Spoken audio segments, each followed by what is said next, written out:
25-year bond or a 50-year bond, you're going to be earning 8% passive income. Now, to put this into perspective, I have here a chart that shows United Kingdom Treasury gilt auctions. These are the results of Treasury gilt auctions where you can see the yield. And we're going to be comparing in this video the yield that you can earn on a government bond in the United Kingdom, which pays approximately 3.67%, and an Alamo Mortgage Holdings corporate income bond, which has an 8% yield because we pay 8%. So this should provide some idea here of what the difference is. Today, I want to talk about something that is very interesting. And this is if you are an investor that's an accredited investor in the United Kingdom, you may be wondering what is going on with the 30-year Treasury gilt yield. So let's take a look at this and talk about it for just a minute, and then we'll compare it to Alamo Mortgage Holdings, our yield. And I'll give you a hint. Alamo Mortgage Holdings has a far, far higher yield.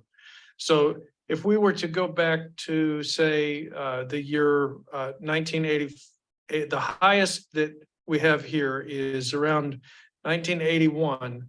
The yields were running about 13, almost 14, 13.5%, 14%. And then you notice how over time, the general trend has been largely downward. I mean, we look here and we see that the yield as of, for example, 2016, if we look at 2016, the yield's like 1.4%. And then if we go all the way down to May of 2020, the yield fell all the way down to 0.57%. Now it's starting to slowly go back up. And as of this video, December 2022, the yield was at 3.678%. So let's just kind of compare that.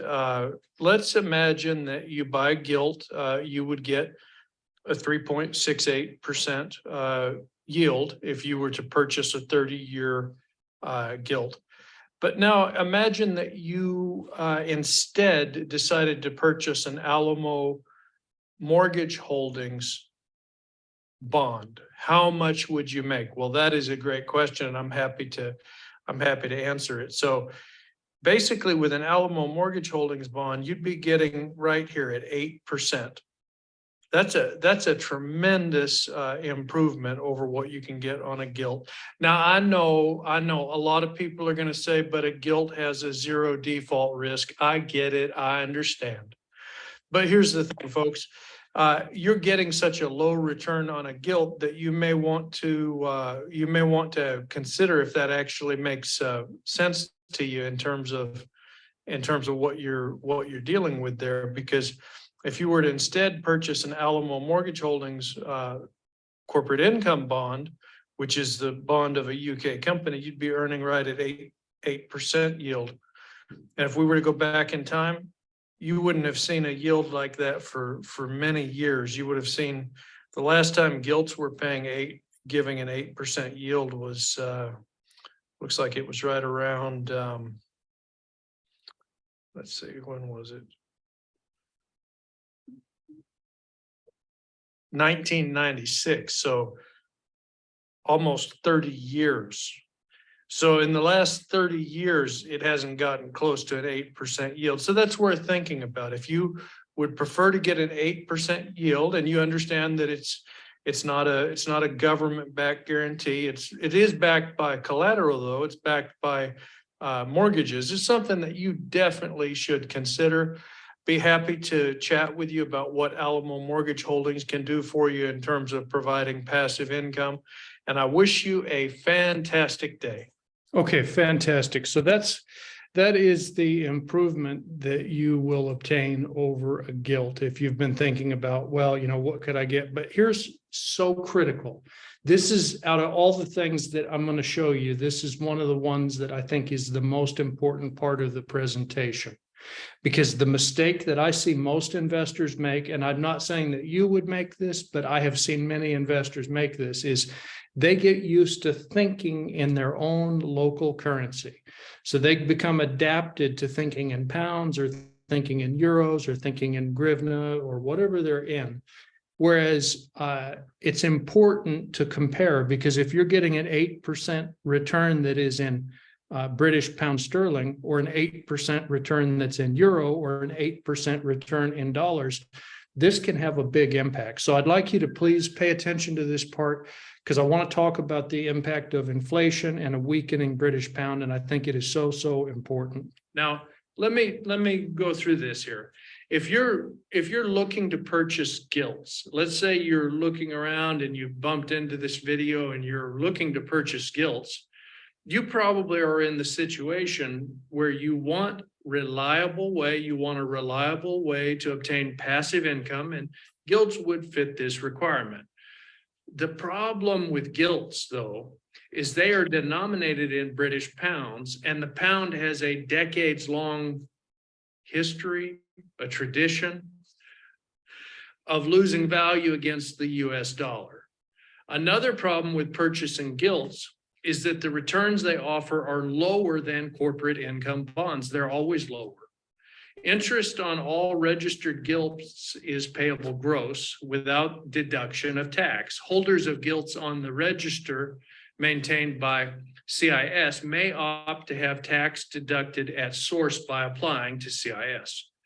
Gilts, of course, have their merits, and for an investor, this is important. Gilts have their merits, and for an investor that can turn a blind eye to the high rates of inflation. So if you're the type of investor that can see all that high inflation in the United Kingdom and you can just shut your eyes, turn a blind eye and say, I don't see it, that is one of the requirements. The second requirement is if you can also, with your other eye, turn a blind eye to the weakening British pound. If you can just ignore that for decades, your pound has lost value against the dollar. Ever since Bretton Woods, it's lost and weakened against the US dollar. Then if you're that type of investor, then yeah, you can accept gilts and you'll get paid on time and you'll get some passive income and it'll be great. And they're index linked and you can go to sleep and just, you turned a blind eye on both of the problems and hey, everything's good. Yet the fact that gilts are easier to purchase and more well-known does not mean you will earn as much interest. If you were to instead purchase my company, Alamo Mortgage Holdings, we offer a corporate income bond. If you were to purchase a corporate income bond through Alamo Mortgage Holdings, you could potentially earn hundreds of basis points more per year on your corporate income bonds than those old gilts.